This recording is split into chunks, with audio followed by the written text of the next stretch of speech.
সাগর পাড়ে যারা যারা আছেন এইরকম বিষাক্ত সাপ থেকে ১০০ হাত দূরে থাকবেন। আপনারা হঠাৎ করে সাগর পাড়ে ঘোরাফেরা করতেছেন, রাত্রের বেলা দেখতে পাচ্ছেন এই যে এরকম, কিন্তু সাপগুলা কিন্তু এসব সাপ থেকে কিন্তু ১০০ হাত দূরে থাকবেন। কারণ এসব সাপ কিন্তু অনেক বিষাক্ত। এরা কিন্তু সাগর পাড়ে কিন্তু থাকে। সাগর পাড়ের যে কোনো মানে এই যে বালুর নিচে কিন্তু এরা কিন্তু বাসা বেঁধে থাকে। এরা কিন্তু এই যে এখানে কিন্তু পানি কিন্তু প্রচন্ড পরিমাণ চাপ দিছে, এই কারণে কিন্তু এরা কিন্তু গর্তের ভিতরে ঢুকতে পারতেছে না, এই বালুর ভিতর থেকে আর যাইতে পারতেছে না।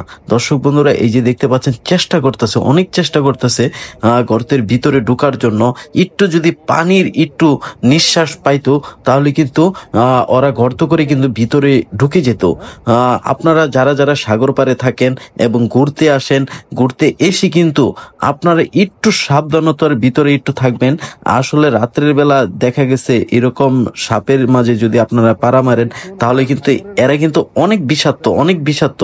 এরা কিন্তু যে কোনো টাইমে মানুষকে কিন্তু ছুবল মারতে পারে, কারণ এদের ছুবল কিন্তু অনেক বিষাক্ত। আপনারা দেখতে পাচ্ছেন এই যে আঙ্কেলটাকে বলছে এখানে যে তো মনে করেন পর্যটক সাইট এরিয়া, মানুষ এখানে যে কোনো টাইমে আসতে পারে। এই যে দেখতে পাচ্ছেন মানে আঙ্কেল একটু সাগরের পানিতে একটু ভাসিয়ে দিচ্ছে, কারণ এই সাপ নিয়ে কি করবে, কারণ বুঝতে পারতেছে না, এর জন্য কিন্তু আমরা সাগরের পানিতে ভাসিয়ে দিচ্ছি।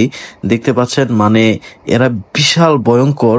হ্যাঁ, এরা সাগরের পানির ভিতরে থাকে বেশি সময় এবং একটু বালুর নিচেও থাকে। হঠাৎ করে ঢেউয়ের সাথে কিন্তু চলে এসেছিল, পরে আর যেতে পারছে না ঢেউয়ের সাথে। দর্শক বন্ধুরা আপনারা দেখতে পাচ্ছেন, আপনারা সাগর পাড়ে আপনারা যারা ঘুরতে আসেন একটু সাবধানে। হ্যাঁ, এরকম সাপ যদি দেখেন আপনারা কখনো কিন্তু টাচ করবেন না। হ্যাঁ, এরা কিন্তু অনেক বিষাক্ত, অনেক বিষাক্ত। হ্যাঁ, এই সাপগুলো কিন্তু অনেক বিষাক্ত। আপনারা দেখতে পাচ্ছেন এই যে এখনই দেখেন এই যে পানির একটু নিঃশ্বাস পাইলে এরা কি হয় দেখুন। মানে একটু যদি পানি যদি পাই তাহলে দেখুন এদের অবস্থাটা। এই যে দেখুন, এখন দেখুন বালুর ভিতরে কিন্তু ঢুকে যাবে। এই যে দেখুন পানি পেয়েছে, এই যে দেখুন বালুর ভিতরে কিন্তু এরা কিন্তু ঢুকে যাচ্ছে। এরা কিন্তু এইরকম ভাবেই কিন্তু থাকে। আপনারা একটু মানে কক্সবাজারে যদি আসেন কিংবা সমুদ্র পাড়ে যখনই আসেন এরকম সাপ থেকে ১০০ হাত দূরে থাকবেন। অনেকে কিন্তু মাছ মনে করে আপনারা হাত দিয়ে ধরবেন না কখনো, এরা কিন্তু অনেক বিষাক্ত। এই যে দেখতে পাচ্ছেন একটু পানি পেয়েছে, পানির ভিতরে এখন বালুর ভিতরে কিন্তু এরা ঢুকে যাচ্ছে।